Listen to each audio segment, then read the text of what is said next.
Hi friends, welcome to my channel. ఈరోజు ఎపిసోడ్లో Emmanuel హరీష్ని nominate చేస్తాడు. రీజన్ ఏంటంటే గుండంకల్ అనేది బాడీ షేమింగ్ అయినప్పుడు రెడ్ ఫ్లవర్ కూడా బాడీ షేమింగ్ అని అంటాడు. అప్పుడు హరీష్ అంటాడు, నేను మిమ్మల్ని రెడ్ ఫ్లవర్ అని అనలేదని. సాటర్డే ఎపిసోడ్లో అంత క్లియర్గా చూపించినా కూడా నేను అనలేదని వితండవాదం చేస్తాడు. అది ఎంతవరకు కరెక్ట్ అని మీరు అనుకుంటున్నారు? ఈ నామినేషన్స్ మొత్తం చాలా వరకు బనేని హరీష్ టాపిక్స్ మీద నడుస్తాయి.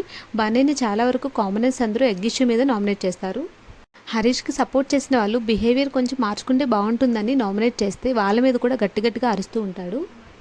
శ్రీజ కెప్టెన్సీ టాస్క్లో సంజనాకు సపోర్ట్ చేసింది కనుక శ్రీజతో కూడా మాట్లాడడం మానేస్తాడు. నీ వల్లనే మన కెప్టెన్సీ పోయిందని చెప్పి చాలా మాట్లాంటాడు. నేను వెళ్ళిపోతా అంటున్నా, నన్ను పంపించే దమ్ము ఎవరికి లేదని అంటాడు. నామినేషన్స్లో కామనర్స్ చాలా మాట్లాడారు. అవన్నీ టెలికాస్ట్ చేస్తే వాళ్ళే బ్యాడ్గా పోర్ట్రే అవుతారు. బిగ్ బాస్ వాళ్ళకి ఒక రకంగా సపోర్ట్ చేసినట్లే. నామినేషన్స్ ఎపిసోడ్ చూసిన తర్వాత మీరేమనుకున్నారో కమెంట్ సెక్షన్లో కమెంట్ చేయండి.